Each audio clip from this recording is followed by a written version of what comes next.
आमे आज जो वाक्य देखा समस्ते खलिबा जिहुदा पुस्तक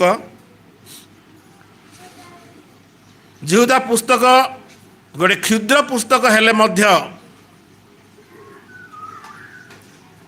एई पुस्तक अति गुरुत्वपूर्ण आर मूल्य रही अनेक शिक्षा अच्छी अनेक सत्यता अच्छी जोटा आम मानक जानिबा खब आजिर मंडली पाई यह अति आवश्यक। यही चिठी गोटे अध्यायर चिठी 25टी पदर चिठी किंतु मूल्यवान। आमे गत किछि मास हैला यही पुस्तक देखुछु एपर्यंत आमने 7 पद शेष करिछु। यही पुस्तक एथिपाई मूल्यवान जेपरी आमने जो विश्वास पाइछु से विश्वास को आमने सुरक्षित करिबु आउ से विश्वास उपरे गृह निर्माण करिबु। नहीं आमने देखु 3 पदरे आमन को विश्वास समर्पण कराइछे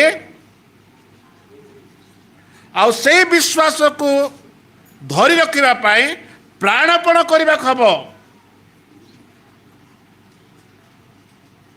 विश्वास ढाल धर जमी लिखाई एफिसियो 6 अध्याय रे अग्निबाण गुड़ाक आसब से आमने विश्वास को धरी रखा खब। जो विश्वास पाइछु आज विश्वास को टलमल कर दियंती जो सत्य वाक्यर विश्वास से विश्वास भांगी जाए अति सहजरे लोक माने खसी जाती। तेणु से लिखा जाइए जो विश्वास समर्पण कराई 3 पदरे 20 पद लेखाला से विश्वास उपरे गृह निर्माण कर। गोटे धर्मर घर धार्मिकतार घर गोटे पवित्र घर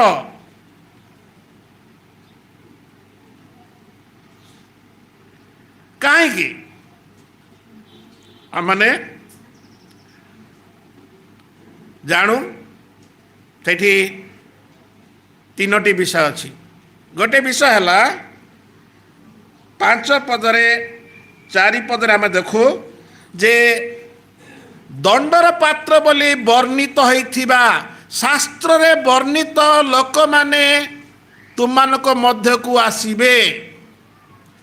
एई लोक माने अजणा लोक नुहंती एई लोक माने जनाशुना लोक। शास्त्र रे एई लोक मान को स्पष्ट रूपे देखाई दिया जाइछि जे माने किए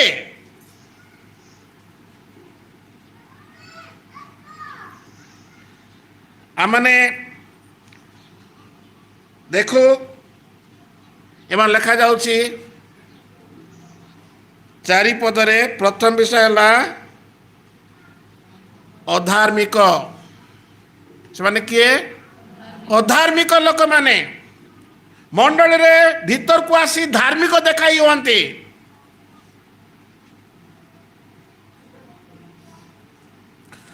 धार्मिकता पाई नांती कि धार्मिक देखाई हुंती मने मने निजको धार्मिक बोली मने करते से माने अधार्मिक लोक मंडली रे गुप्त रे प्रवेश करती। आंकर जीवन गुप्त जीवन खोला जीवन नुहे स्पष्टतार जीवन नुहे प्रकाशमान जीवन नुहे आलोकित जीवन नुहे अंधार जीवन गुप्तर जीवन। से माने निज जीवन विषय केबे काहाकू जनांती नहीं एपरी आवरण रहंती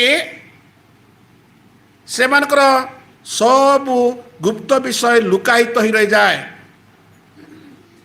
से माने देखु गोटे है अधार्मिक द्वितीय देखु अनुग्रह को विपरीत करते।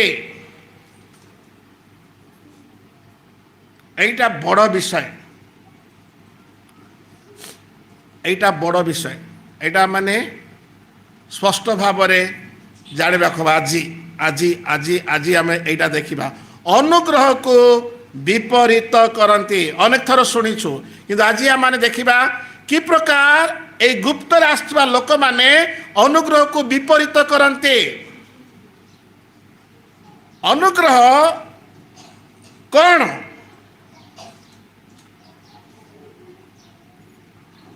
ଅନୁଗ୍ରହ ମୋର ନୁହେଁ, ଅନୁଗ୍ରହ ପ୍ରଭୁ ଦିଅନ୍ତି।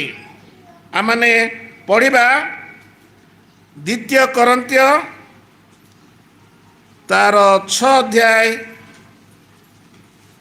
2 ପଦ,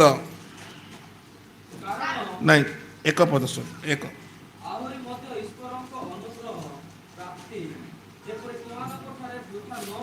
ଅନୁଗ୍ରହ ଆମେ ପାଇଛୁ, ପ୍ରାପ୍ତି ଲେଖା ହେଇଛି। ଅନୁଗ୍ରହକୁ ଆମେ କ'ଣ କରୁ? ପାଇଥାଉ। ସେଇ ଅନୁଗ୍ରହକୁ ଲେଖାଯାଉଛି ବୃଥା କରିବାକୁ ହବ ନାହିଁ। ଭଲ କରି ମନେ ରଖିବା, ଆମେ ଅନୁଗ୍ରହ ପାଇଛୁ, ହାଲେଲୁୟା, ଆଉ କିଛି ନାହିଁ। ମୁଁ ଅନୁଗ୍ରହ ପାଇଛି। ଆମେ ଆହୁରି ଟିକେ ଭଲ ଜାଣିବା ପାଇଁ ପଢ଼ିବା 1 କରିନ୍ଥୀୟ 15 ଅଧ୍ୟାୟ ତାର 10 ପଦ। ମୁଁ ଯାହା ହୋଇଅଛି, ଆଜି ଆମେ ପାଉଲଙ୍କ ସହିତ କହିପାରିବା, ପାଉଲ କହୁଛି ମୁଁ ଯାହା ହୋଇଅଛି, ଆଜି ମୁଁ ଯାହା ଅଛି, ଆଜି ମୁଁ ଯାହା ହୋଇଅଛି, କ'ଣ ଲେଖା ହେଇଛି? ତାହା ଈଶ୍ୱରଙ୍କ ଅନୁଗ୍ରହରେ ହେଇଛି। ମନେ ରଖ, ମୁଁ କ'ଣ ହେଇଛି? ନିଜର ଦ୍ୱାରା ନୁହେଁ, ଈଶ୍ୱରଙ୍କ ଅନୁଗ୍ରହ। ଈଶ୍ୱରଙ୍କ ଅନୁଗ୍ରହ ମନେ ରଖ। ଅନୁଗ୍ରହ କିଏ କରନ୍ତି? ଈଶ୍ୱର କରନ୍ତି। ଏଇଠି ହାତ ରଖି ଆମେ ଆଗକୁ ଯିବା। ଯୋହନ ତାର 1 ଅଧ୍ୟାୟ, ଯୋହନ ତାର 1 ଅଧ୍ୟାୟ, ଯୋହନ 1 ଅଧ୍ୟାୟ 14 ପଦ।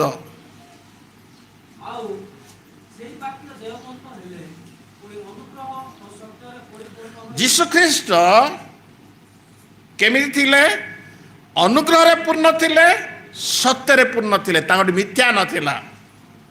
এই ଜଗତକୁ ମନୁଷ୍ୟ ହେଇ ଆସିବା ପାଇଁ ଅନୁଗ୍ରହ ଦରକାର ଥିଲା ଯୀଶୁଙ୍କୁ। ଅନୁଗ୍ରହରେ ପୂର୍ଣ୍ଣ ହେଲେ।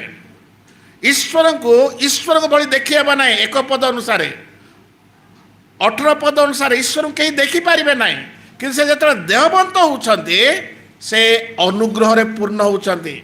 ଈଶ୍ୱର ଅନୁଗ୍ରହ କରନ୍ତି, ଯୀଶୁଖ୍ରୀଷ୍ଟ ମଧ୍ୟ ଅନୁଗ୍ରହରେ ପୂର୍ଣ୍ଣ ଅଟନ୍ତି। ଆଉ ଗୋଟେ ପଦ ପଢ଼ିବା, ସେଠି ହାତ ରଖି ଏବ୍ରୀ ତାର 10 ଅଧ୍ୟାୟ,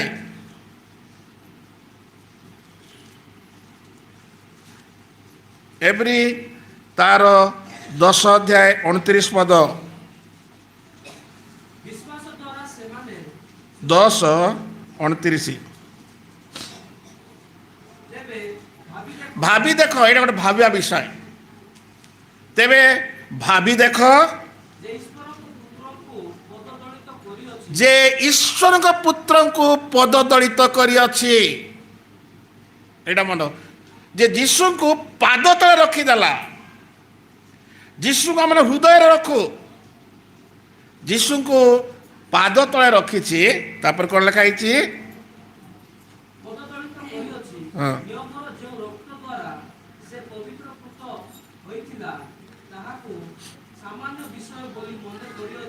ରକ୍ତ ଦ୍ୱାରା ପବିତ୍ରୀକୃତ ହେବା। ଯୀଶୁଙ୍କ ରକ୍ତରେ ପବିତ୍ରୀକୃତ ହୋଇ ଆମେ ସମସ୍ତେ ଯୀଶୁଙ୍କ ରକ୍ତରେ ପବିତ୍ରୀକୃତ ହେଇଛୁ। ତାକୁ ଯଦି ସାମାନ୍ୟ ବିଷୟ ବୋଲି ମନେ କରୁ, ସାଧାରଣ ବିଷୟ ବୋଲି ମନେ କରୁ,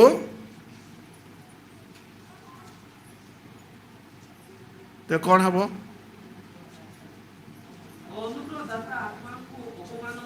ଲେଖା ହେଲା ଆତ୍ମା ଅନୁଗ୍ରହ ଦିଅନ୍ତି। ପିତା ପରମେଶ୍ୱର ଅନୁଗ୍ରହ କରନ୍ତି। ଈଶ୍ୱରଙ୍କ ଅନୁଗ୍ରହ, ଯୀଶୁଖ୍ରୀଷ୍ଟ ଅନୁଗ୍ରହରେ ପୂର୍ଣ୍ଣ ଅଟନ୍ତି। ଯୋହନ 1:14, ତାପରେ ଆମେ 16-17 ଦେଖିପାରିବୁ। ଅନୁଗ୍ରହରେ ପୂର୍ଣ୍ଣ, ଅନୁଗ୍ରହ ଉପରେ ଅନୁଗ୍ରହ। ଯୀଶୁଖ୍ରୀଷ୍ଟ ଏ ଜଗତକୁ ଆସିବାରୁ ଅନୁଗ୍ରହ ଉପରେ ଅନୁଗ୍ରହ ମାନେ ପାଇଛୁ। ପବିତ୍ର ଆତ୍ମା ମଧ୍ୟ କ'ଣ କରନ୍ତି? ଅନୁଗ୍ରହ ଦିଅନ୍ତି। ଯେହେତୁ ମନୁଷ୍ୟ ନିଜେ କିଛି କରିପାରେ ନାହିଁ, ଆଉ ଯାହା କିଛି କଲେ ବି ସେ କିଛି ପାଇପାରେ ନାହିଁ, ସେଥିପାଇଁ ସେ ଅନୁଗ୍ରହ କରିଛନ୍ତି।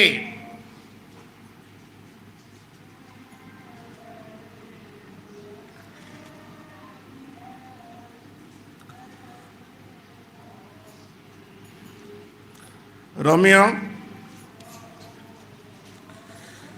4 ଅଧ୍ୟାୟ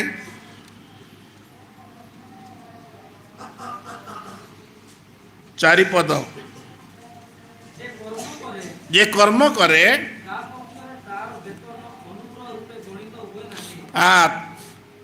ଯେ କାମ କରେ ତାକୁ ଅନୁଗ୍ରହ ବୋଲି କୁହାଯିବ ନାହିଁ। ଆଜି ସବୁଠୁ ବଡ଼ ବିଷୟ ହେଲା ମୁଁ କାମ କରି ଧାର୍ମିକ ଗଣିତ ହେଉଛି, ପରିତ୍ରାଣ ପାଉଛି ନା ଅନୁଗ୍ରହରେ ପରିତ୍ରାଣ ପାଉଛି। ଯଦି ମୁଁ କାମ କରି ପାଉଛି ତା ମୋର ଦରମା ହେବ, ମୁଁ ଅର୍ଜନ କଲି ଦେହ ଭାବରେ, ହଁ ମୁଁ କାମ କରୁଛି ପ୍ରଭୁ ତ ମୋତେ ପରିତ୍ରାଣ ଦଉଛ। ଆଜି ମନୁଷ୍ୟ ସେଇଠି ଯୁଝୁଛି ଯେ ମୁଁ ଭଲ କାମ କରିବି, ଉତ୍ତମ କାମ କରିବି, ଉତ୍ତମ ଜୀବନ ଯାପନ କରିବି।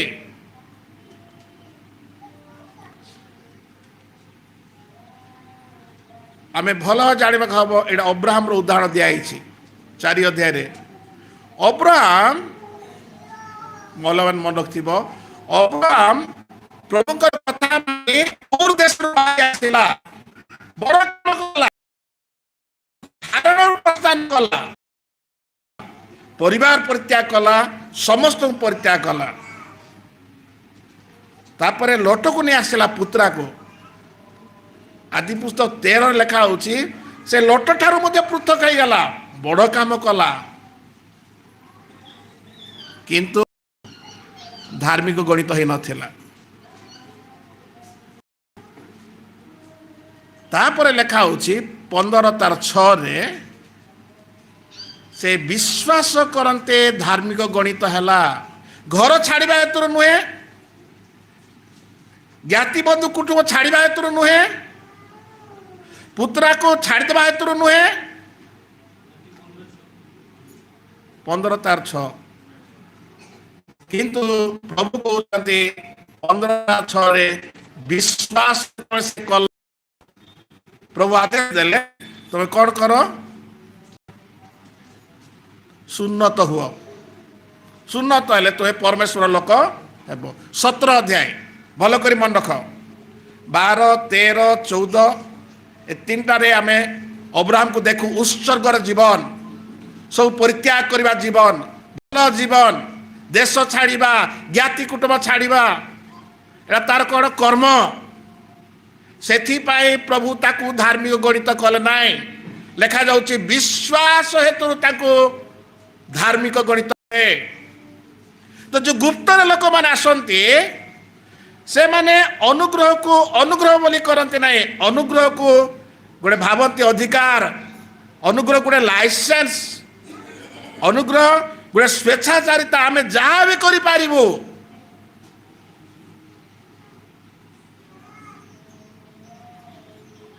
ତେଣୁ ଏଠି ଲେଖାଯାଇଛି ଅବ୍ରାହମ ସୁନ୍ନତ ହେବାରୁ ଧାର୍ମିକ ଗଣିତ ହେଇନାହାନ୍ତି। ବା 12ରୁ 14 ଅଧ୍ୟାୟ ଯେତେ ସବୁ 11ରୁ ଆରମ୍ଭ ହେଇଛି, 11ରୁ 14 ଅଧ୍ୟାୟ ଯେତେ କାମ କଲେ ସେଥିପାଇଁ ଧାର୍ମିକ ଗଣିତ ନାହାନ୍ତି। କିପରି ହେଲେ? ବିଶ୍ୱାସ ଦ୍ୱାରା। ଆଉ ବିଶ୍ୱାସ କେମିତି ହୁଏ? ଆମେ ଫିଲିପିଓ ତାର 1:29 ପଢିବା। ଫିଲିପିଓ ତାର 1:29।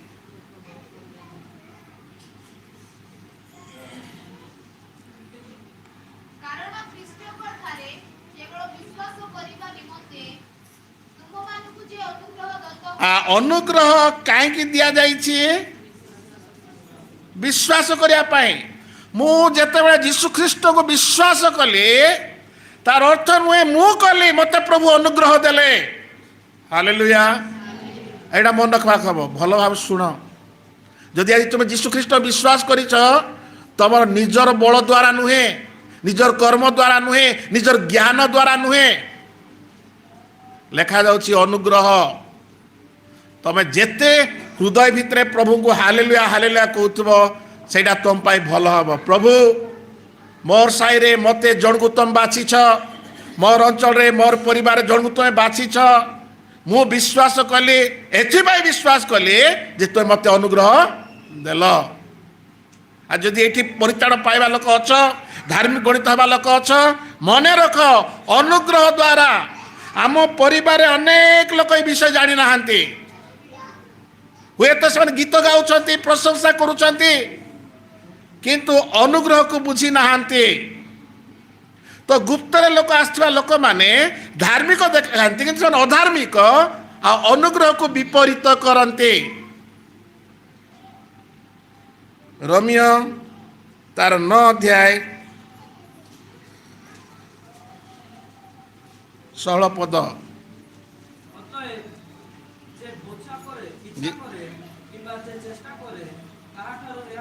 जे कौन लिखाई इच्छा करे बा चेष्टा करे। धार्मिक गणित हवा पाए मु इच्छा कले हब नहीं, मु चेष्टा कले ही पारिबे नहीं। आज अनेक लोक इच्छा करती, चेष्टा भी करती, किंतु होई पारंती नहीं। एटा गोटे आश्चर्य विषय। एटा लोक माने सहज रे बुझी पारंती नहीं, सेतिबे ताको अनुग्रह बोली कुआ जाईछि। एटा मोर नुहे प्रभु तुमर। रोमियो 11 अध्याय तार 6 पद।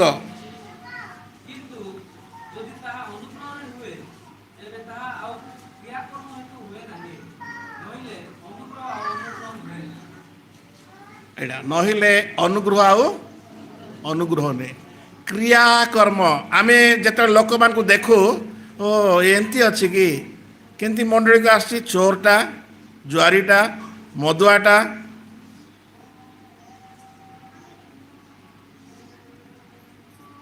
गोटे करग्राही को देखिले फारुसी कहे मु यहाँ परी नुहे, ये जड़े बेबिचारी, ये जड़े पापी। किंतु करग्राही कौन कहे, प्रभु मु पापी मते दया कर। 4टा विषय बाइबल लिखाई। गोटे है दया, आ गोटे है करुणा, आ गोटे है कृपा, आ गोटे है अनुग्रह। ए 4टा ओडिया शब्द आम सब मने रखिबो। तो ये जिते जीशु ख्रीस्ट आसिले से अनुग्रह रे पूर्ण हेले। आ लुक तार 4 अध्याय देखिबा। लुक 4 अध्याय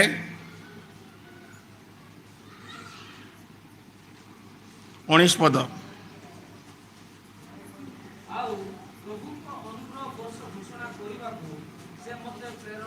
अनुग्रहर वर्ष से घोषणा कले। आगे अनुग्रहर वर्ष नथिला। एवढे एमती वर्ष जेंती आमने वर्ष को महिला वर्ष विभिन्न वर्ष आमने करू। एटा की वर्ष? अनुग्रहर वर्ष। आ जीशु ही घोषणा कले अनुग्रहर वर्ष आरंभ हो गला। जीशु प्रथम थर पाई निज गाँव रे नाजरित रे शास्त्र खोली कहीदेले अनुग्रहर वर्ष आरंभ गला। मु आसीछि अनुग्रहर सत्य रे परिपूर्ण होइछि। अनुग्रहर वर्ष मु घोषणा कली। से दिन जीशु को आसवा पर्यंत से अनुग्रहर वर्ष। आ प्रभु अनुग्रह देइछन्ति। आमे क्रियाकर्म हेतु पाई पारिबु नाही, प्रभु अनुग्रह देइछन्ति। प्रथम विषय। तापरे आमे देखिबा 22 पद 4:22।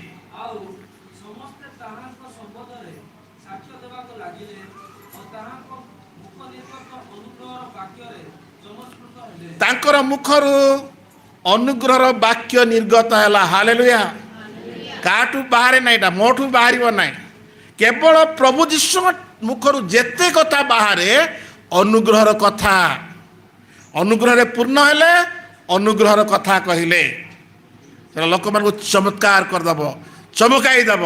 आज अनुग्रह को अनेक लोक बुझंती ना, ଏଠି ଯଦି ଆସିଛ ମୁଁ ଭଲ ବୋଲି ଚିନ୍ତା କରୁଛ, ମୁଁ ଅନ୍ୟଠାରୁ ଭିନ୍ନ ବୋଲି ଚିନ୍ତା କରୁଛ, ସେଇଟା କ୍ରିୟାକର୍ମ, ଗୁପ୍ତ ଜୀବନ ସେଇଟା।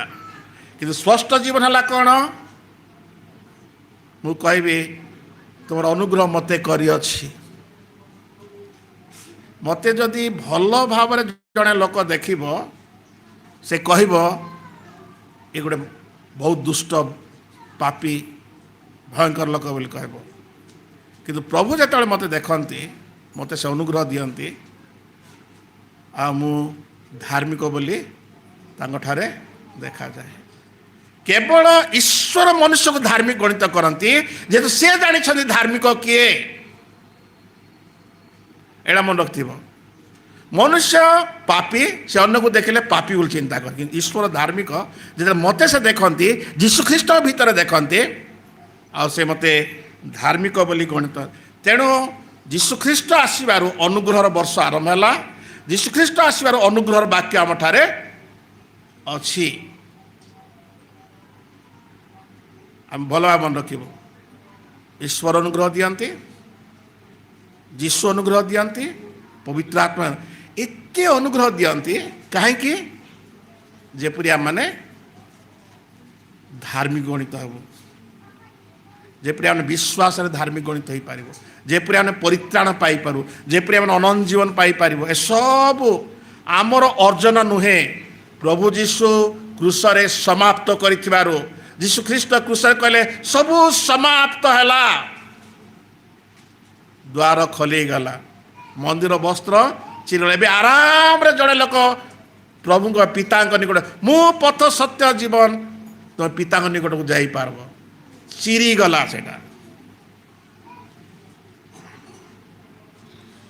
ତ ଅନୁଗ୍ରହକୁ ଭଲ ଭାବେ ଆମେ ବୁଝିବାକୁ ହେବ। ଏଥିପାଇଁ ପ୍ରାଣପଣ କରିବାକୁ ହେବ। ଅନୁଗ୍ରହ ସହିତ କିଛି ମିଶି ପାରିବ ନାହିଁ। ଅନୁଗ୍ରହ ସହିତ ମୋର କୌଣସି ବିଷୟ ଯୁକ୍ତ କରିପାରିବେ ନାହିଁ। ମୋର ଭଲ ବିଷୟ, ମୋର ଗୀତ, ମୋର ପ୍ରାର୍ଥନା, ମୋର ଉପାସନା, ମୋର ବାକ୍ୟ ପଢ଼ିବା, ମୋର ବାକ୍ୟ ପ୍ରଚାର, ବାକ୍ୟର ଜ୍ଞାନ କିଛି ବି କରିପାରିବେ ନାହିଁ। ଅନୁଗ୍ରହ ହିଁ ମୋତେ କରିବ। ଏପରିକି ଆମମାନେ ପଢ଼ିବା ପ୍ରଥମ କରନ୍ତୀୟ 12 ଅଧ୍ୟାୟ, ସମସ୍ତେ ଖୋଲ। ପ୍ରଥମ କରନ୍ତୀୟ 12 ଅଧ୍ୟାୟ 4 ପଦ। ଅନୁଗ୍ରହ ଦାନ, ଏଇଟା ଯେଉଁ ଦାନ ସବୁ ଲେଖା ହେଇଛି ପ୍ରଥମ କରନ୍ତୀୟ 12 ଅଧ୍ୟାୟରେ, ସେଟା ଅନୁଗ୍ରହର ଦାନ। ପରଭାଷା ବି ଅନୁଗ୍ରହର ଦାନ। ବିଶ୍ୱାସ କରିବା ପ୍ରଭୁଙ୍କର ଦାନ। ବୁଦ୍ଧିର ବାକ୍ୟ, ଜ୍ଞାନର ବାକ୍ୟ, ସବୁ ଅନୁଗ୍ରହରେ ଆମେ ପାଇଥାଉ। ଦ୍ୱିତୀୟ କରନ୍ତୀୟ ତାର 8 ଅଧ୍ୟାୟ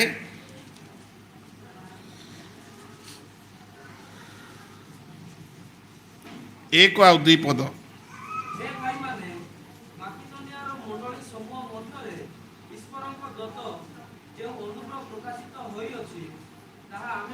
ମାକିଦନିଆ ମଣ୍ଡଳୀରେ କ'ଣ ଥିଲା? ଅନୁଗ୍ରହ ଥିଲା। ଗୋଟେ ମଣ୍ଡଳୀକୁ ଅନୁଗ୍ରହ ଦରକାର। এইটা ଭଲ ଚିନ୍ତା କରିବା। ମଣ୍ଡଳୀ କ'ଣ ଦରକାର? ପ୍ରତି ଚିଠିରେ ଅନୁଗ୍ରହ ଶାନ୍ତି ତୁମ ପ୍ରତି ବର୍ତ୍ତୁ ଲେଖା ହେଇଛି। କାହିଁକି? ମଣ୍ଡଳୀ ଯେପରି ଅନୁଗ୍ରହକୁ ଛାଡ଼ି ଆଉ କୌଣସି ମାର୍ଗରେ ନ ଯିବ।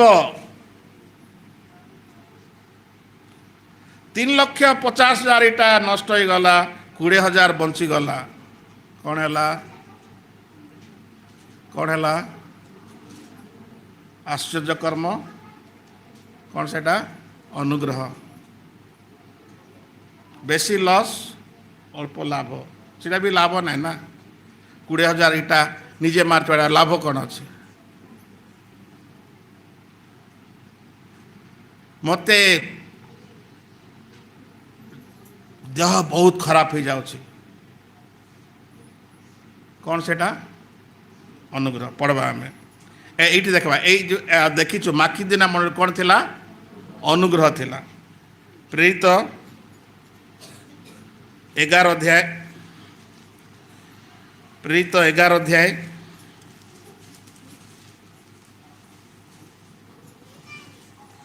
23 पद। प्रेरित 11:23 बाइबल देख देख तो भल लगे।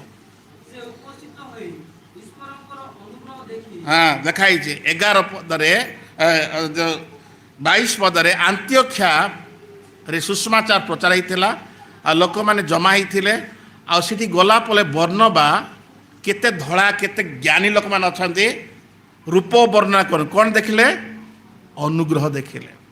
आम मंडली को जदि किए आसी अनुग्रह देखता भल ही था। आम रूप वर्ण न देखी यही मंडली रे अनुग्रह अच्छी आमेन अच्छी कि अच्छी नहीं अच्छी वर्णमा जदि आज आसबे आम मंडली कौन देखबे क्रियाकर्म रे रविवार दिन सब क्रियाकर्म ये सप्ताह खाली क्रियाकर्म रे समाधि तैयारी करिबा आंब खाइबा जांब खाइबा सबू क्रियाकर्म रे अनुग्रह चाकरी पाइली कौन पाई मुझे दिन राति प्रार्थना कली से कि हेलो कौन पाई ये समस्ते शिखी था मुझे आज जहाँ मुझे कहीं अनुग्रह हेतु ना तुम लोक मान देख केमती अच्छा तुम गाँ आड़े देख तुम साही आड़े देख तुम पड़ोस की देख अनुग्रह को बुझी ना आज मत मुझे कहूँ मुई बुझी कि ना मु चिंता कर अनुग्रह बबीता को गोटे झील है बेसी कष्ट से जन्म देला से कि समस्ते मंडली प्रार्थना कले से कि कौन पाई अनुग्रह से शब्दटा सब बाहर तुआर अच्छे बाइबल रे अनुग्रह कथा बाहर तुआर अच्छे ना कौन हम जदि माने सबुठू हाएस्ट मार्क रखली परिश्रम कर दिन राति पढ़ी कर मुझे सेमती कहली मु विश्वासी नुहे मत प्रभु अनुग्रह देले से बेसी परिश्रम कली तो मंडली रे कौन दरकार अनुग्रह दरकार। पाउल कौन दरकार पाउल जदि तांको सबू विषय दिहब सबू दान दिहब कौटा पसंद करबे अनुग्रह देखा आउ थे प्रथम कोरिन्थियो 15 तार 10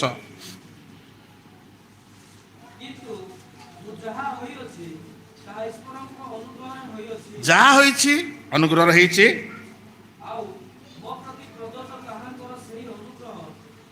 व्यर्थ ही ना अनुग्रह को अनेक लोक व्यर्थ कर दियंते आमे पढ़िलु 2 कोरिन्थियो 6:1 अनुग्रह एथिपाई देई नांती जे आमे ताको व्यर्थ कराई देबु तब एमती कर देबु जे ओ एटा गोटे किछि दरकार नाही एटा सामान्य विषय यार मूल्य किछि नाही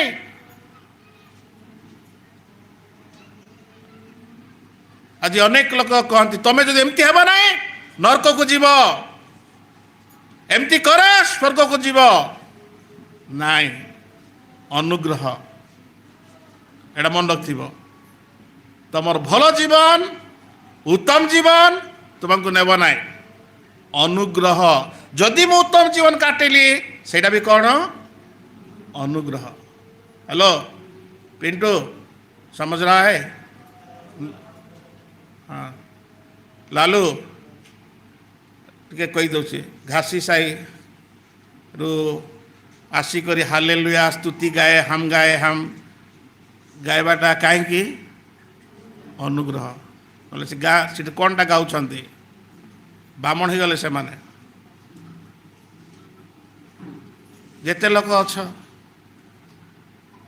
स्वाधीन कहीं उपासना आसलु तोर भौणी मैंने आसुना कहीं अनुग्रह बिकज ऑफ ग्रेस ग्रेस नथिले किछि हेबा ना इठी आसी बसवाड़े भी कष्ट लाग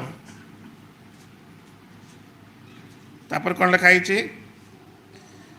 ମାତ୍ର ମୁଁ ସେ ସମସ୍ତଙ୍କ ଅପେକ୍ଷା ଅଧିକ ପରିଶ୍ରମ କରିଅଛି, ତଥାପି ମୁଁ ନୁହେଁ, କିନ୍ତୁ ମୋ ସହିତ ଥିବା ଈଶ୍ୱରଙ୍କ ଅନୁଗ୍ରହ ତାହା କରିଅଛି। ମୁଁ ବେଶୀ ପରିଶ୍ରମ କଲି, ପାଉଲ କହୁଛନ୍ତି, କିନ୍ତୁ ମୁଁ ନାହିଁ, ତାର ଅନୁଗ୍ରହ। এইটা ହିଁ ବୁଝିବା ବିଷୟ। ସବୁ ପଛରେ ଅନୁଗ୍ରହ ଅଛି। ମୁଁ ଯେଉଁ କାମ କରୁଛି ତା ପଛରେ କ'ଣ ଅଛି? ଅନୁଗ୍ରହ ଅଛି। ଅନୁଗ୍ରହ ଯେଉଁଟା ମୁଁ କରିପାରେ ନାହିଁ, ପ୍ରଭୁ ତାହା କରାନ୍ତି। ଯେତେବେଳେ ମୁଁ କରିପାରୁ ନାହିଁ, ପ୍ରଭୁ କ'ଣ କରନ୍ତି? ଅନୁଗ୍ରହ ଦିଅନ୍ତି। ମୁଁ ଦାନ ଦେଇପାରୁନାହିଁ, ବାକି ଦିନେ ମଣ୍ଡଳରେ ଅନୁଗ୍ରହ ଆସିଲା। ଲେଖା ହେଇଛି, ଦରିଦ୍ର ହେଲେ ମଧ୍ୟ, 2 Corinthians 8:2 ତାର ଭୀଷଣ ଦରିଦ୍ରତା କିନ୍ତୁ ପ୍ରଚୁର ବଦାନ୍ୟତା ବୋଲି ଲେଖା ହେଇଛି। ସେଟା ଅନୁଗ୍ରହର କାମ। ଯଦି ତୁମମାନେ ଦାନ ଦେଇପାରୁନ, ମଣ୍ଡଳୀକୁ ଆସୁଛ, ଦାନ ଦେଇପାରୁନ ମାନେ ଅନୁଗ୍ରହ ପାଇନ। ସୁଷମାଚାର ଅନ୍ୟ କହିପାରୁନ, ଅନୁଗ୍ରହ ପାଇନ। ଅନୁଗ୍ରହକୁ ଲାଇସେନ୍ସ ଭାବ ନାହିଁ। ଅନୁଗ୍ରହ ଏଥିପାଇଁ ଦିଅନ୍ତି, ଯାହା ମୁଁ କରିବା ପାଇଁ ଅସକ୍ଷମ, ଅନୁଗ୍ରହ ମୋ ପାଇଁ ତାହା କରେ। ଏବେ ଆମମାନେ ଦେଖିବା ଆଉ ଗୋଟେ ପଦ, 2 Corinthians ତାର 12 ଅଧ୍ୟାୟ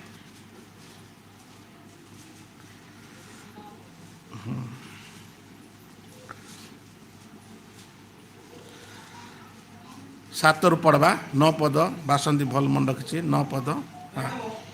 ମୁଁ ଯେପରି ଅତିଶୟ ଗର୍ବି ନ ହୁଏ, ଏଥି ନିମନ୍ତେ ମୋତେ ପ୍ରହାର କରିବା ପାଇଁ ମୋର ଶରୀରରେ ଶୟତାନର ଦୂତ ସ୍ୱରୂପ ଗୋଟିଏ କଣ୍ଟକ ଦିଆଗଲା।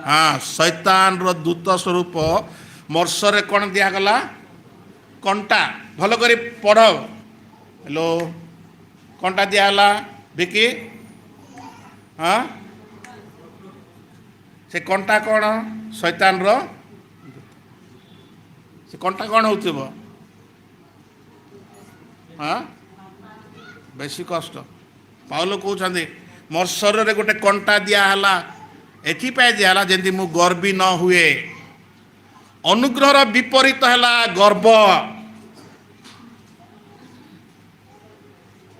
ମୁଁ ମୋର, ସେଇଟା ଅନୁଗ୍ରହର ବିପରୀତ ବିଷୟ। ପାଉଲ କହୁଛନ୍ତି, ମୁଁ ଯେପରି ଅତିଶୟ ଗର୍ବୀ ନ ହୁଏ। ପାଉଲ ଯାହା ସବୁ 1ରୁ 6 ପାଇଛନ୍ତି, ସେ ସବୁ ଦେଖି ଯେମିତି ଗର୍ବୀ ନ ହେବ। ସେଥିପାଇଁ କ'ଣ ଲେଖା ହେଇଛି? ମୋତେ ଗୋଟେ କଣ୍ଟା ଦିଆହେଲା। ସେତେବେଳେ କଣ୍ଟାକୁ ଗ୍ରହଣ କରିହେବ ଯେତେବେଳେ ତାକୁ ଆମେ ବୁଝିପାରିବୁ କାହିଁକି କଣ୍ଟା ଦିଆହେଲା। ଦେଖ ତାପରେ କ'ଣ ଲେଖା ହେଇଛି? ଯେପରି ମୁଁ ଅତିଶୟ ଗର୍ବି ନ ହୁଏ, ଏଥି ନିମନ୍ତେ ତାହା ଦିଆଗଲା। ମନୁଷ୍ୟ ସାଧାରଣତଃ ଗର୍ବୀ। ମୁଁ ବି ଦର୍ପ କରେ, ଗର୍ବ କରେ। ମୁଁ ସେଠି କ୍ଲାସ୍ ହେଉଥିଲା, ମୁଇଁ ଉଠିକରି ମୋର ପ୍ରେଜେଣ୍ଟେସନ୍ ମୁଇଁ କଲେ, ସମସ୍ତେ ବହୁତ ଖୁସି ହେଉଥିଲେ। ମୁଁ ଟିକେ ମୋର ଭିତରେ ଟିକେ ଲାଗୁଥିଲା ଯେ, ଆଉ କେତେ ଜଣ ଆସିକରି ବଢ଼ିଆ ଲାଗିଲା ତୁମ ପ୍ରେଜେଣ୍ଟେସନ୍। 2ଟା କୟା ପିଲା ଆସିଥିଲେ, ଆଉ ସେମାନେ, ଆଜ୍ଞା ଆପଣଙ୍କ କଥା ଶୁଣିଲେ ଭାରି ବଢ଼ିଆ ଲାଗୁଛି। ମାନେ ଇଂଲିଶରେ ସେମାନେ କହୁଥିଲେ, ଓଡ଼ିଆରେ ନାହିଁ। ବହୁତ ଆଚ୍ଛା ଲାଗ ରहा है ବୋଲୁଥିଲେ। ତ ମୋର ଭିତରେ ଟିକେ ମାନେ ପମ୍ପିଂ ଥିଲା, ପମ୍ପ ହେଉଥିଲା। କିନ୍ତୁ ମୁଁ ଜାଣିଛି କେମିତି ଈଶ୍ୱରଙ୍କର ଅନୁଗ୍ରହ। ସାଧାରଣତଃ ମୁଁ କେତେ ମିଟିଂ ଗଲେ ଚୁପଚାପ ରହିଯିବ। ଏ ମିଟିଂରେ ମୁଇଁ ମାନେ ଟିକେ ଓପେନ୍ ହେଇଗଲି, କଥା କହିବା ପାଇଁ ହେଇଗଲି। ମୁଁ କହିବାକୁ ବାଧ୍ୟ ହେଲି ସେଠି। ପ୍ରଭୁ ଅନୁଗ୍ରହ ଦିଅନ୍ତି, ଗ୍ରେସ୍। ତାପରେ କ'ଣ ଲେଖା ହେଇଛି? ଯେପରି ତାହା ମୋ ଠାରୁ ଦୂର ହୁଏ, ଏଥିପାଇଁ ମୁଁ ପ୍ରଭୁଙ୍କୁ ସେ ବିଷୟରେ 3 ଥର ବିନତି କଲି। କେତେଥର? ଅନୁଗ୍ରହ ଯେ ପାଇଛି ବେଶୀ ଥର ପ୍ରାର୍ଥନା କରବ ନାହିଁ। ପ୍ରାର୍ଥନାକୁ ପୁନରପି ପ୍ରାର୍ଥନା କରବ ନାହିଁ, ବାରମ୍ବାର କରବ ନାହିଁ। କେତେଥର? ଯୀଶୁ କେତେଥର ପ୍ରାର୍ଥନା କଲେ? 3 ଥର। ତୁମର ଇଚ୍ଛା ହେଲେ ଏଇ ପାନ ପାତ୍ର ସେ ବି 3 ଥର କଲେ। ଯେଉଁମାନେ ଗ୍ରେସ୍ ପାଆନ୍ତି, ଅନୁଗ୍ରହ ପାଆନ୍ତି, କଣ୍ଟାକୁ ଆରାମରେ ଗ୍ରହଣ କରନ୍ତି। ପ୍ରଭୁ ମୋତେ କଣ୍ଟା ଦେଇଛ, ଧନ୍ୟବାଦ ଦେଉଛି। ଏ କଣ୍ଟା ଦେବା ହେତୁ ମୋର ଗର୍ବଟା ଚାଲିଗଲା, ମୋର ଦର୍ପଟା ଚାଲିଗଲା। ମୁଇଁ ମୋର ସ୍ୱାମୀ ପାଇଁ ପ୍ରାର୍ଥନା କରୁଛି, ଏତେ ମଦୁଆ ମଦୁଆ ମଦୁଆ ମଦୁଆ ଜୁଆରୀ ଜୁଆରୀ ଜୁଆରୀ ହଉ ନାହିଁ ପ୍ରଭୁ, ଏ ମୋର ପାଇଁ ଗୋଟେ କଣ୍ଟା। ଥ୍ୟାଙ୍କ ୟୁ ଲର୍ଡ, ମୋତେ ଏମିତି ଗୋଟେ ସ୍ୱାମୀ ଦେଇଛ, ଧନ୍ୟବାଦ ଦେଉଛି। ମୋତେ ଏମିତି ଗୋଟେ ପୁଅ ଦେଇଛ କଣ୍ଟା ପରି, ମୋର କଥା କିଛି ମାନୁ ନାହିଁ। ଥ୍ୟାଙ୍କ ୟୁ, ଧନ୍ୟବାଦ ପ୍ରଭୁ। ସେମିତି ଗୋଟେ ପୁଅ ଦେଇଛ ଯେଥିପାଇଁ ମୋତେ ତୁମେ ସଜାଡ଼ିବା ପାଇଁ ଇଚ୍ଛା। ମୋ ପୁଅକୁ ମୁଁ ସଜାଡ଼ିବା ପାଇଁ ଇଚ୍ଛା କରୁଛି, କିନ୍ତୁ ତୁମେ ମୋତେ ସଜାଡ଼ୁଛ, ସଂଶୋଧନ କରୁଛ। ମୁଁ ଇଚ୍ଛା କରୁଛି ମୋର ପୁଅ ବହୁତ ପାଠ ପଢ଼ୁ, ଉନ୍ନତ ହଉ, କିଛି ହେଇପାରୁନାହିଁ। ହେ ନାଇଁ ପ୍ରଭୁ, ମୋତେ ସଂଶୋଧନ କରିବେ।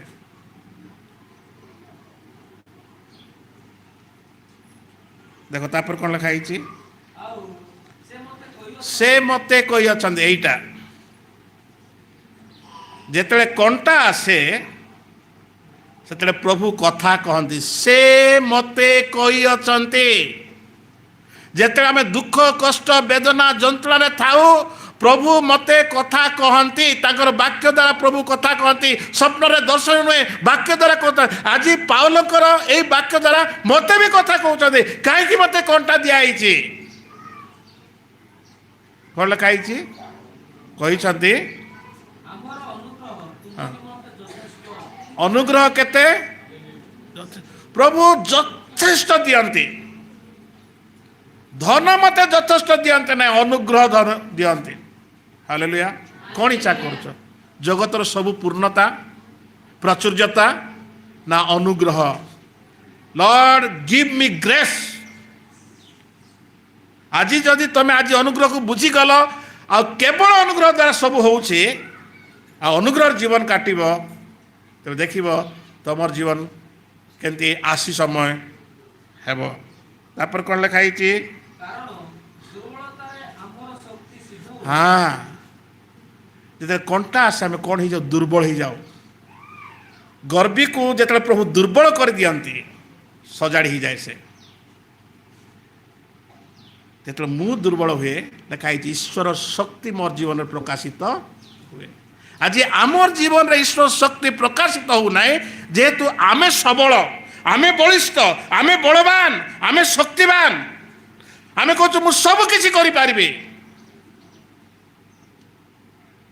ୱାନ୍ସ ଏବେ ପ୍ରାର୍ଥନା କର, ମନେ ମନେ ବା ଘରେ ଯାଇ ପ୍ରାର୍ଥନା କର, ପ୍ରଭୁ ମୋତେ ଦୁର୍ବଳ କର। କଣ୍ଟା ଦେଇଦିଅ ପ୍ରଭୁ, ଯେମିତି ମୁଁ ଦୁର୍ବଳ ହେଇଯିବି।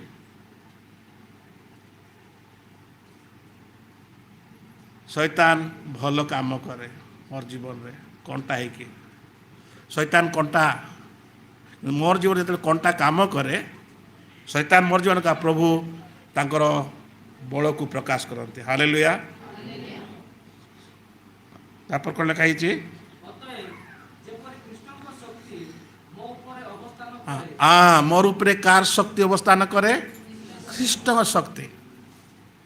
ପବିତ୍ର ଆତ୍ମା ଅବସ୍ଥାନ କରିଛନ୍ତି, ପବିତ୍ର ଆତ୍ମା ଅଛନ୍ତି, କିନ୍ତୁ ଈଶ୍ୱର ଶକ୍ତି ଆସିଯାଏ। କଣ୍ଟାକୁ ମୁଁ ଆଉ କିଛି ଡରିବି ନାହିଁ। ତାପରେ କ'ଣ ଲେଖା ହେଇଛି? ଏଥିପାଇଁ ମୁଁ ଅତି ଆନନ୍ଦରେ ବରଞ୍ଚ ମୋର ଦୁର୍ବଳତାରେ ଗର୍ବ କରିବି। ହଁ, କ୍ରିଏଟ୍ ଅନୁଗ୍ରହ ମୋଟି କ'ଣ କରେ? ଆନନ୍ଦ ଆଣେ, ଆନନ୍ଦିତ ହୁଏ। ଯେତେବେଳେ ବର୍ଣ୍ଣ ବା ମଣ୍ଡଳୀ ଅନୁଗ୍ରହ ଦେଖିଲେ ଆନନ୍ଦିତ ହେଲେ। ତମର ଜୀବନରେ ଅନୁଗ୍ରହ ଦେଖିପାରୁଛ କି?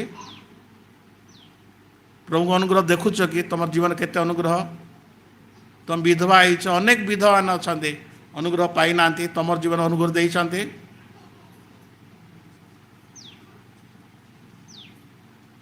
ଅନେକ ଅଟୋବାଲା ଅଛନ୍ତି,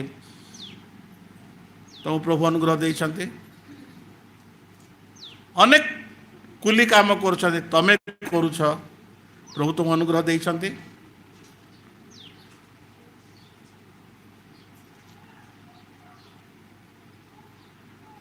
ଗୋଟେ ଶବ୍ଦରେ କହିପାରବା, ଅନୁଗ୍ରହ ଠାରୁ ଆହୁରି କିଛି ମନୁଷ୍ୟକୁ ଦରକାର ନାହିଁ। ଈଶ୍ୱର ଅନୁଗ୍ରହ ଦିଅନ୍ତି, ପୁତ୍ର ଅନୁଗ୍ରହ ଦିଅନ୍ତି, ପବିତ୍ର ଆତ୍ମା ବି ଅନୁଗ୍ରହ। କ'ଣ ଚାହୁଁଛୁ ଆମେ? ଆମେ କ'ଣ ଚାହୁଁଛୁ? ଭଲ ଭଲ ଭଲ ବିଷୟ ପାଉଛୁ, ସେଇଟା ଦରକାର କି ନାଇଁ? ଗିଭ୍ ମି ଗ୍ରେସ୍, ଗ୍ରେସ୍ ଏଲନ୍, ନାଥିଙ୍ଗ।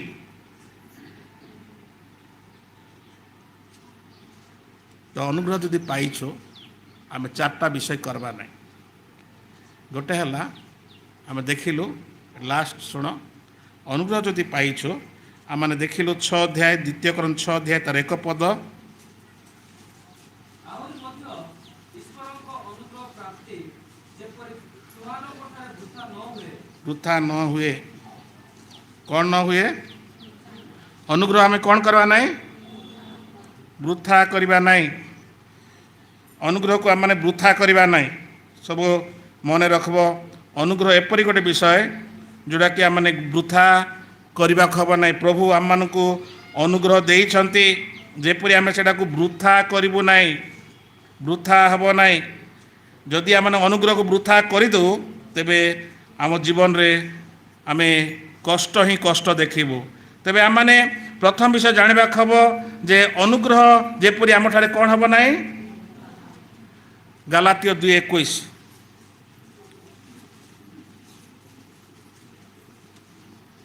ଦ୍ୱିତୀୟ ବିଷୟ, ମୁଁ ଈଶ୍ୱରଙ୍କ ଅନୁଗ୍ରହକୁ ବ୍ୟର୍ଥ କରୁନାହିଁ। ବ୍ୟର୍ଥ କରୁନାହିଁ, ବୃଥା ନାହିଁ, ବ୍ୟର୍ଥ ନାହିଁ। ଭଲ କରି ମନେ ରଖ, ଈଶ୍ୱରଙ୍କ ଅନୁଗ୍ରହକୁ ବୃଥା କର ନାହିଁ, ଈଶ୍ୱରଙ୍କ ଅନୁଗ୍ରହକୁ ବ୍ୟର୍ଥ କର ନାହିଁ।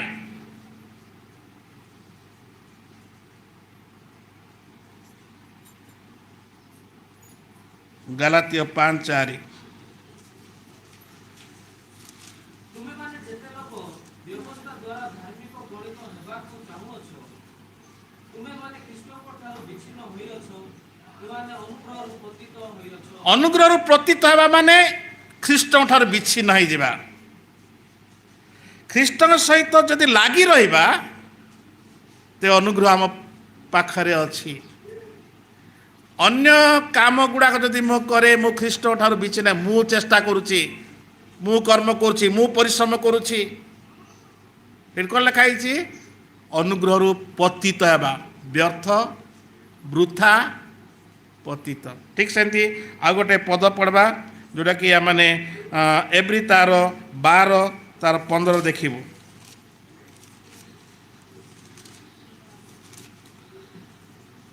କାଳେ କେହି ଈଶ୍ୱରଙ୍କ ଅନୁଗ୍ରହରୁ ପତିତ ହୁଏ ଅବା କୌଣସି ତିକ୍ତତାର ମୂଳ ଅଙ୍କୁରିତ ହୋଇ ବଢ଼ି ଉଠି ତୁମମାନଙ୍କର ଅନିଷ୍ଟ କରେ, ଆଉ ତୋ ଦ୍ୱାରା ଅନେକ କଳୁଷିତ ହୁଅନ୍ତି। ହଁ, ଏଇଟା ମନେ ରଖିଥିବ। ତିକ୍ତତା ଅଙ୍କୁରିତ ହେବ। ଅନୁଗ୍ରହରୁ ପତିତ ହେଇଗଲେ ଆମ ଜୀବନ ତିକ୍ତ ହେଇଯିବ, ଏସୌର ଜୀବନ ପରି। ଅନୁଗ୍ରହରୁ ପତିତ ହେଲେ ଆମେ ଜାଣିଛୁ ନୟମ ପରି ତିକ୍ତ ହେଇଯିବ, ଜୀବନ ପିତା ହେଇଯିବ। ଆଜି ଯଦି ଅନୁଗ୍ରହରୁ ଅନ୍ୟ ଆଡ଼େ ଯାଉଛ, ଚିନ୍ତା କରିବା ବିଷୟ, ପ୍ରଭୁ ମୁଁ ଅନୁଗ୍ରହରୁ ପତିତ ହେବି ନାହିଁ, ମୋତେ ଅନୁଗ୍ରହ ଦେଇଛ, ବୃଥା ହେବ ନାହିଁ, ବ୍ୟର୍ଥ ହେବ ନାହିଁ, ପତିତ ହେବ ନାହିଁ। ଆଉ ଆଜିର ଆମମାନେ ଦେଖିବା ଯିହୁଦା ପୁସ୍ତକ ତାର 1:4।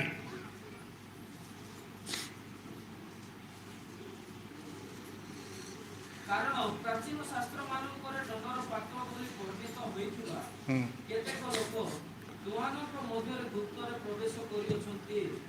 ସେମାନେ ଅଧାର୍ମିକ, ଆମମାନଙ୍କ ଈଶ୍ୱରଙ୍କ ଅନୁଗ୍ରହକୁ ବିପରୀତ ଭାବେ ଅନୁଗ୍ରହକୁ ବିପରୀତ, ଏଟା 4 ନମ୍ବର, ଏଟା ମନେ ରଖିଥିବ। ଗୋଟେ ହେଲା ଅନୁଗ୍ରହକୁ ବୃଥା, ଆଉ ଗୋଟେ ହେଲା ଅନୁଗ୍ରହକୁ ବ୍ୟର୍ଥ, ଅନୁଗ୍ରହରୁ ପତିତ, ଅନୁଗ୍ରହକୁ ବିପରୀତ। ଏଇ 4ଟା ଆମମାନେ ଭଲ ମନେ ରଖିବା। ଏଇ ଲୋକମାନେ ଅନୁଗ୍ରହକୁ ବିପରୀତ କରନ୍ତି।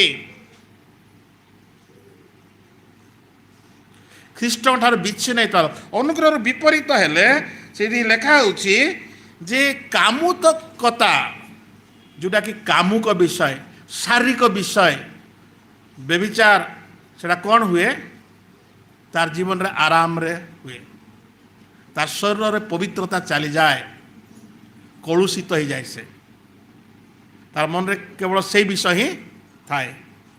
ସମସ୍ତଙ୍କର ଜୀବନ ଜାଣୁଥିବ, ଯଦି ସିଆଡ଼େ ମନ ଯାଉଛି, ଅନୁଗ୍ରହର ବିପରୀତ କାମ କରୁଛି। ସଜାଗ ହେବ। ତାପରେ କ'ଣ ଲେଖା ହେଲା? ପୁଣି ଆମମାନଙ୍କ ଏକମାତ୍ର କର୍ତ୍ତା ଓ ପ୍ରଭୁ ଯୀଶୁ ଖ୍ରୀଷ୍ଟଙ୍କୁ ଅସ୍ୱୀକାର କରନ୍ତି। ଅସ୍ୱୀକାର କରନ୍ତି। ସେ କର୍ତ୍ତା, ଆଉ ଲେଖାଯାଉଛି ପ୍ରଭୁ। ସେ ତ୍ରାଣକର୍ତ୍ତା, ସେ ପ୍ରଭୁ। ଅନୁଗ୍ରହ ଯଦି ଅଛି, ମୁଁ ତାଙ୍କ ସହିତ ସବୁବେଳେ ଅଛି, ତାଙ୍କଠାରୁ ମୁଁ ବିଚ୍ଛିନ୍ନ ହେବି ନାହିଁ। ନହେଲେ ଗୋଟେ ଗୋଟେ ସମୟରେ ଅସ୍ୱୀକାର କରା। ମୁଁ ଗୋଟେ ଜାଗାରେ କାମ କରୁଛି, ଅନୁଗ୍ରହ ଯଦି ଅନୁଗ୍ରହ ନାହିଁ, ମୁଁ ସେମାନଙ୍କ ପରି ହେଇଯିବି କାମ କରା। ମୋତେ ସେ ଭିନ୍ନତା ଦେଖିପାରିବ ନାହିଁ। ତମେ ଯେଉଁଠି କାମ କରୁଛ ସେଇଠି ତମେ ଜଣାପଡ଼ିବ ତମେ କିଏ। ଯେଉଁଠି ତମେ ଯେଉଁ ସ୍ଥାନରେ ଅବିଶ୍ୱାସୀ ମାନେ ଅଛନ୍ତି, ଆଉ ଯେଉଁଠି ତମେ କାମ କରୁଛ ସେଇଠି ତମେ ଜଣାଯିବ ଯେ ତମେ କିଏ। ତମେ ଅନୁଗ୍ରହରେ ଅଛ ନା ତାଙ୍କୁ ସନ୍ତୁଷ୍ଟ କରିବା ପାଇଁ ଅଛ। ଯେଉଁ ସ୍କୁଲରେ ପଢ଼ୁଛ, ଯେଉଁ କଲେଜରେ ଅଛ, ସେଇଠି ତୁମକୁ ଅନୁଗ୍ରହ ଦିଆଯାଇଛି କି ନାହିଁ, ତମେ ସମସ୍ତଙ୍କ ଠାରୁ ଭିନ୍ନ କି ନାହିଁ। ତମେ ଯେଉଁଠି ଚାକିରି କରୁଛ, ଯେତେ ଲୋକ ଅଛନ୍ତି ସେମାନଙ୍କଠାରୁ ତ ଭିନ୍ନ କି ନାହିଁ। ତମର ମୁହଁରେ ସେମାନଙ୍କର କଥା ପରି ଦୁର୍ଗନ୍ଧ କଥା ବାହାରୁଛି କି? ସେମାନଙ୍କର ଜୀବନ ଭଳି କି? ନା ଭିନ୍ନତା। ପ୍ରଭୁ ଅନୁଗ୍ରହ ଦେଇଛନ୍ତି, ଯେମିତି ମୁଁ ତାଙ୍କ ପରି ହେବି। ପ୍ରଭୁ ଆମମାନଙ୍କୁ ଆଶୀଷ ପ୍ରଦାନ କରନ୍ତୁ। ଆଉ ଆଜି ସାରା ବିଶ୍ୱ ବୋଧେ ଯୀଶୁଙ୍କୁ ଗଧ ଉପରେ ଚଢ଼ି ନା ଆଜି କି ଆଜି ପାଲ ମାରୁ। ହଁ, ଆମେ ନାହିଁ, ଆମେ ଆହୁରି ଥରେ ଯୀଶୁଙ୍କୁ ଗଧ ଉପରେ ଚଢ଼ାଇବା ନାହିଁ। କେଉଁଠି ବସିଛନ୍ତି ସେ? କି ତାଙ୍କର ଦକ୍ଷିଣ ହସ୍ତରେ ବସିଛନ୍ତି। ଆହୁରି ଥରେ ଗଧରେ ଚଢ଼ାଇବ କି? ହଁ, ଯାଉ ଆମଠି ତାଳ ଗଛ ଲଗାଇନ ଫୁଲ, ସେଇଟା ମୁଁ କରୁଥିଲି ସେଠି ଥିଲାବେଳେ। ନାହିଁ, ସବୁ ହେଇଯାଇଛି, ଆହୁରି କିଛି କରିବା ଦରକାର ନାହିଁ। ତେଣୁ ପ୍ରଭୁ ମଣ୍ଡଳୀକୁ ଆଶୀର୍ବାଦ କରନ୍ତୁ। ମୁଁ ମଣ୍ଡଳୀ ଦେଖିବାକୁ ଚାହୁଁଛି ଅନୁଗ୍ରହ, ସବୁ ସମସ୍ତ ଉପରେ ପ୍ରଭୁ ଅନୁଗ୍ରହ ରଖନ୍ତୁ। ପ୍ରଭୁ ଏ ବାକ୍ୟ ଦେଇ ଆମ ସମସ୍ତଙ୍କୁ ଆଶୀର୍ବାଦ କରନ୍ତୁ।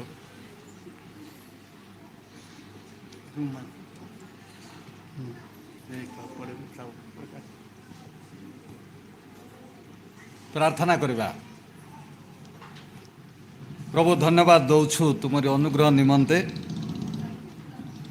ପ୍ରଭୁ ତୁମରି ଅନୁଗ୍ରହ ହିଁ ଆମ ସମସ୍ତଙ୍କ ଜୀବନ ପାଇଁ ଉତ୍କୃଷ୍ଟ ବିଷୟ ଅଟେ। ତୁମେ ଆମମାନଙ୍କୁ କେତେ ଦୟା କରିଛ, ପାପ କ୍ଷମା ଦେଇଛ, ପରିତ୍ରାଣ ଦେଇଛ, ଆଉ ତୁମରି ଅନୁଗ୍ରହ ମଧ୍ୟରେ ଆମମାନଙ୍କୁ ରଖିଛ। ପ୍ରଭୁ ତୁମେ ଆମମାନଙ୍କର ଅନୁଗ୍ରହକାରୀ ପ୍ରଭୁ ଅଟ। କେବଳ ଏତିକି କହିବୁ, ତୁମ ଅନୁଗ୍ରହ ବିନା ଆମ ଜୀବନରେ ଆଉ କିଛି ନ ରହୁ। ତୁମର ଅନୁଗ୍ରହ ଅଛି, ଆମ ଜୀବନରେ ସବୁ ଅଛି। ଯେପରି ଆମେ ଅନୁଗ୍ରହକୁ ବୃଥା କରିବୁ ନାହିଁ, ଅନୁଗ୍ରହକୁ ବ୍ୟର୍ଥ କରିବୁ ନାହିଁ, ଅନୁଗ୍ରହରୁ ପତିତ ହେବୁ ନାହିଁ, ଅନୁଗ୍ରହକୁ ବିପରୀତ କରିବୁ ନାହିଁ। ତୁମେ ଆମମାନଙ୍କର ପ୍ରଭୁ, ଦୟାଳୁ ପ୍ରେମିକ ପ୍ରଭୁ। ତୁମରି ପ୍ରେମରେ ଆମମାନଙ୍କୁ ଅନୁଗ୍ରହ ଦେଇଛ, ବିଶ୍ୱାସ ଦେଇଛ, ପରିତ୍ରାଣ ଦେଇଛ, ଅନନ୍ତ ଜୀବନ ଦେଇଛ। ତୁମରି ପତିତ ରକ୍ତ ଦ୍ୱାରା ପବିତ୍ରୀକୃତ କରି ତୁମେ ଆମମାନଙ୍କୁ ପ୍ରଭୁ ଅନୁଗ୍ରହରେ ରଖିଛ।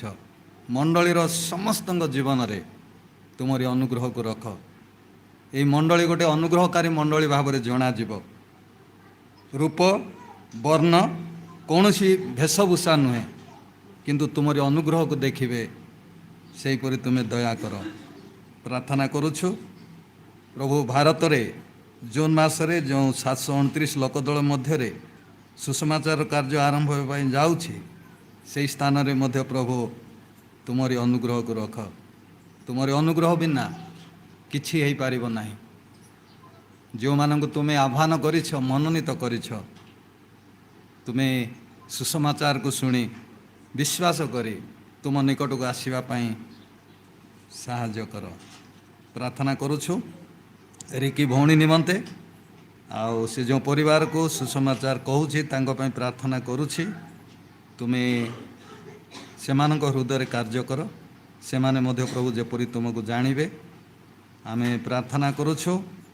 ଯେଉଁ ଭଉଣୀଙ୍କର ବ୍ରେନ୍ ଷ୍ଟ୍ରୋକ୍ ହେଇଛି ପ୍ରଭୁ ତାଙ୍କୁ ମଧ୍ୟ ତୁମେ ଯୀଶୁ ନାମରେ ସ୍ପର୍ଶ କରି ସୁସ୍ଥତା ଦିଅ। ସେ ଯେପରି ସମ୍ପୂର୍ଣ୍ଣ ସୁସ୍ଥତା ପାଇବେ ଆଉ ତୁମରି ଗୌରବ କରିବେ ସାହାଯ୍ୟ କର। ଆମେ ପ୍ରାର୍ଥନା କରୁଛୁ ଯେଉଁ କୁନି ଭଉଣୀଙ୍କର ଛୁଆ ନଷ୍ଟ ହେଇଛି ତୁମେ ସେଇ ଭଉଣୀକୁ ମଧ୍ୟ ପ୍ରଭୁ ଶାନ୍ତି ସାନ୍ତ୍ୱନା ଭରସା ଦିଅ ଆଉ ତୁମେ ଇଚ୍ଛା କରିବ ପୁନର୍ବାର ପ୍ରଭୁ ସେ ଗର୍ଭଧାରଣ କରିବ। ଏହା ତୁମ ନିକଟରେ ଅସମ୍ଭବ ନାହିଁ। ତୁମ ଉପରେ ନିର୍ଭର ଭରସା ରଖିବା ପାଇଁ ଦିଅ। ଆମେ କାଲ୍ଫି ପାଇଁ ପ୍ରାର୍ଥନା କରୁଛୁ, ତା'ର ଜନ୍ମଦିନ, ତାକୁ ନୂତନ ବର୍ଷରେ ତୁମର ଅନୁଗ୍ରହ ରଖ, ଆଶୀର୍ବାଦ କର, ଦୟା କର। ପାଠପଢ଼ାରେ ତାକୁ ମଧ୍ୟ ଜ୍ଞାନ ବୁଦ୍ଧି ଦିଅ। ଛୋଟବେଳରୁ ସେ ତୁମକୁ ଜାଣିବ, ପରିଚୟ ପାଇବ, ତା ଜୀବନକୁ ତୁମେ ଆଶୀର୍ବାଦ କର। ଲକି ପାଇଁ ପ୍ରାର୍ଥନା କରୁଛୁ, ମେଡ଼ିକାଲରେ ଜଏନ୍ ହେଇଛି, ତାକୁ ମଧ୍ୟ ଯୀଶୁ ନାମରେ ସୁସ୍ଥତା ଦିଅ। ରାଜେଶ୍ୱରୀ ଭଉଣୀଙ୍କର ଗୋଡ଼ ହାତ ବଥା, ତାଙ୍କୁ ମଧ୍ୟ ଯୀଶୁ ନାମରେ ସୁସ୍ଥତା ଦିଅ। ବିନୟ ବବି ତାଙ୍କର ପରିବାରରେ ତୁମେ ଅନୁଗ୍ରହ କଲ, କନ୍ୟା ସନ୍ତାନ ଦେଇଛ, ଧନ୍ୟବାଦ ଦେଉଛୁ। ପ୍ରଭୁ ସେଇ ଝିଅକୁ ତୁମର ଅନୁଗ୍ରହ ହସ୍ତ ତଳେ ବଞ୍ଚିବା ପାଇଁ ଦିଅ, ସୁରକ୍ଷା ଦିଅ। ଶାରୀରିକ ମାନସିକ ଭାବରେ ବୃଦ୍ଧି ପାଉଛି, ତୁମରି ଅନୁଗ୍ରହର ହସ୍ତ, ବଳବନ୍ତର ହସ୍ତ ତଳେ ତାକୁ ରଖ। ପିତାମାତାଙ୍କୁ ମଧ୍ୟ ତୁମରି ଅନୁଗ୍ରହ ମଧ୍ୟରେ ବଞ୍ଚିବା ପାଇଁ ସାହାଯ୍ୟ କର। ସମସ୍ତେ ପ୍ରାର୍ଥନା କରୁଛୁ ନିଧି ଭଉଣୀ ନିମନ୍ତେ। ସେ ଅସୁସ୍ଥ ଅଛନ୍ତି, ତାଙ୍କର ପେଟ ବଥା, ଶରୀରରେ ଦୁର୍ବଳତା ଅଛି। ପ୍ରଭୁ ତୁମେ ଦୟା କର, ଅନୁଗ୍ରହ କର, ତୁମରି ସେଇ ସୁସ୍ଥକାରୀ ହସ୍ତକୁ ସ୍ପର୍ଶ କର। ପବିତ୍ର ଯୀଶୁ ନାମରେ ସ୍ପର୍ଶ କରି ସମ୍ପୂର୍ଣ୍ଣ ଆରୋଗ୍ୟ ପ୍ରଦାନ କର। ସେ ଯେପରି ସମ୍ପୂର୍ଣ୍ଣ ସୁସ୍ଥତା ପାଇବ, ଆରୋଗ୍ୟତା ପାଇବ, ଏହି ଅନୁଗ୍ରହ ରଖ ପ୍ରଭୁ। ଅନନ୍ତ ଭାଇଙ୍କର ପରିବାରକୁ ତୁମେ ଅନୁଗ୍ରହ ଦୟା କରିଛ, ତାଙ୍କର ବ୍ୟବସାୟରେ ମଧ୍ୟ ଆଶୀର୍ବାଦ କରିଛ। ପ୍ରଭୁ ଗତ ଦିନମାନଙ୍କରେ ତାଙ୍କ ଜୀବନରେ ଯେଉଁ ଭୟ ଥିଲା ବର୍ଷାର, ତାହା ମଧ୍ୟ ତୁମେ ଘୁଞ୍ଚାଇଛ ଆଉ ତାଙ୍କର ଇଟାକୁ ତୁମେ ସୁରକ୍ଷା କରିଥିବାରୁ ଆମେ ସମସ୍ତେ ତୁମକୁ ଧନ୍ୟବାଦ ଦେଉଛୁ। ଆସନ୍ତା ରବିବାର ଯେଉଁ ଉପାସନାର ଅଛି, ଯେଉଁ ଭାଇମାନେ ଆୟୋଜନ କରୁଛନ୍ତି, ଇଚ୍ଛା ପ୍ରକଟ କରିଛନ୍ତି, ସେମାନଙ୍କୁ ମଧ୍ୟ ଆଶୀର୍ବାଦ କର, ଅନୁଗ୍ରହ କର। ଯାହା ଆବଶ୍ୟକ ଅଛି ଯୀଶୁ ନାମରେ ଯୋଗାଅ। ନୂଆଗୁଡ଼ା ମଣ୍ଡଳୀ ଆମେ ସମସ୍ତେ ଏହି ସ୍ଥାନରେ ଏକତ୍ର ମିଶି ତୁମରି ଆରାଧନା ଉପାସନା କରିବୁ, ସାହାଯ୍ୟ କର। ଯେଉଁମାନେ ଦାନ ଦଶମାଂଶ ଦେଇଛନ୍ତି ସେମାନଙ୍କୁ, ସେମାନଙ୍କର ପରିବାରକୁ ପ୍ରଚୁର ରୂପେ, ବାହୁଲ ରୂପେ ଆଶୀର୍ବାଦ କର, ତୁମରି ଅନୁଗ୍ରହକୁ ରଖ। ଧନ୍ୟବାଦ ଦେଲୁ, ସକଳ ପ୍ରାର୍ଥନା ଶୁଣିଛ, ଯୀଶୁଙ୍କ ପ୍ରିୟ ନାମରେ ମାଗିଲୁ, ଆମେନ୍। ଏତେବେଳେ ପ୍ରଭୁ ଯୀଶୁ ଖ୍ରୀଷ୍ଟଙ୍କ ଅନୁଗ୍ରହ, ପିତା ଈଶ୍ୱରଙ୍କ ପ୍ରେମ, ପବିତ୍ର ଆତ୍ମାଙ୍କର ସହଭାଗିତା ଆଜି ପୁଣି ତାଙ୍କରି ଆଗମନ ପର୍ଯ୍ୟନ୍ତ ବସିଥିବା ଭାଇ ଭଉଣୀମାନଙ୍କ ପ୍ରତି, ମଣ୍ଡଳୀ ପ୍ରତି ସଦାସର୍ବଦା ବର୍ତ୍ତି ରହୁ, ଆମେନ୍। ସମସ୍ତଙ୍କୁ ନମସ୍କାର। ଆଏ ପଣସ 3 ଜଣକୁ ଦେବି 10 ଟଙ୍କା।